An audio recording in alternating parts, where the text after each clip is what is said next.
The Galactic Council's grand chamber fell silent as emergency alert sirens blared through its crystalline halls. Supreme Commander Zixtal's tentacles trembled as he watched the holographic display. Earth's defense fleet wasn't running away as predicted. Instead, thousands of small ships were emerging from hidden bases on the dark side of Earth's moon. Impossible. Zixtal shouted, his scales turning pale blue with fear. Their technology level was rated as Class 3. They shouldn't even have space warfare capabilities. General Kree, the head of intelligence, frantically checked her data tablets. Sir, it seems we made a mistake, a terrible mistake. Just 3 days earlier, the Council had voted unanimously to launch a simple disciplinary action against Earth. The humans had refused to join the Galactic Council as a servant race, so they needed to be taught a lesson. The attack was meant to be quick and easy, destroy a few major cities, accept Earth's surrender, and add another species to the Council's collection of subservient races.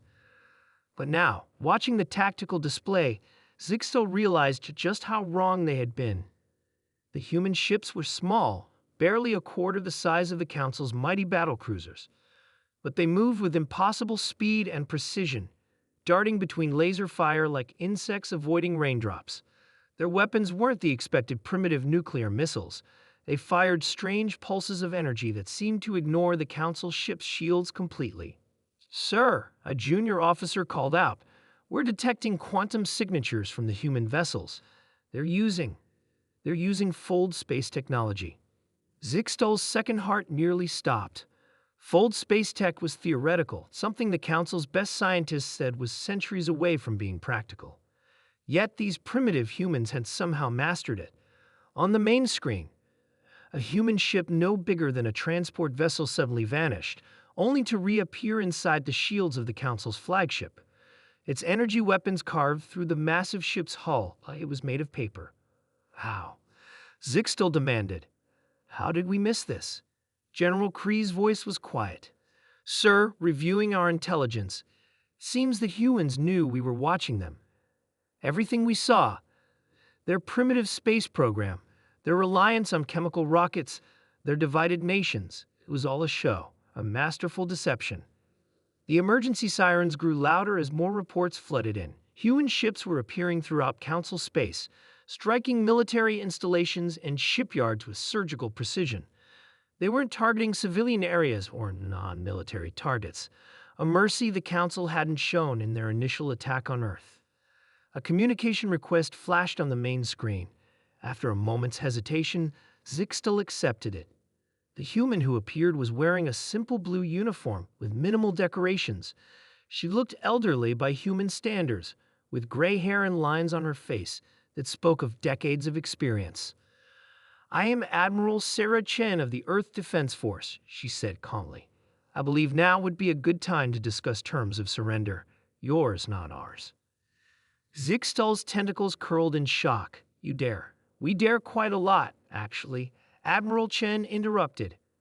We've known about the Galactic Council for over 50 years. We watched as you conquered species after species, forcing them into servitude while calling it protection. We knew eventually you'd come for Earth. She smiled, but there was steel in her eyes, so be prepared.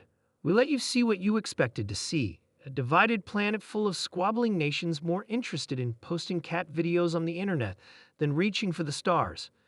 Meanwhile, we built our real space force in secret, developed technologies your scientists thought impossible, and waited.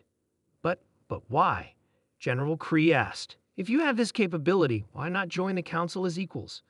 We would have welcomed you. Admiral Chen shook her head. No, you wouldn't have. Your entire society is built on the idea of superior and inferior races.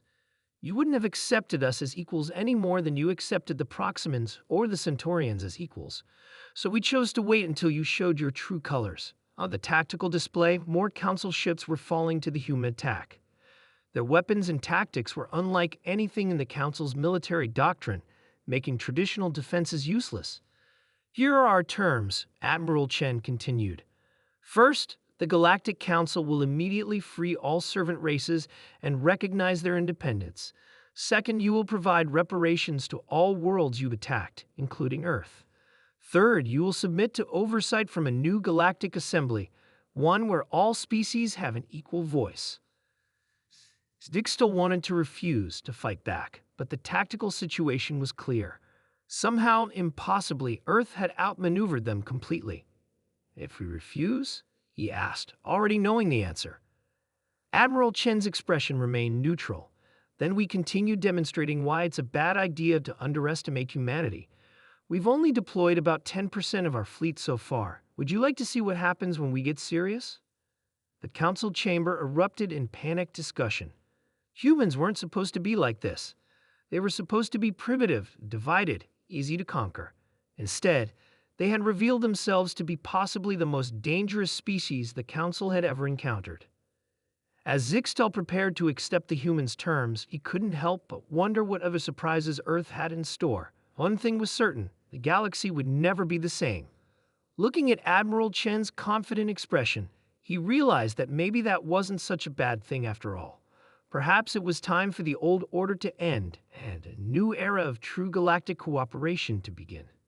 Even if it took humanity teaching them that lesson the hard way, the story spread quickly through the galaxy, how Earth, the supposedly primitive planet, had turned the tables on the mighty Galactic Council.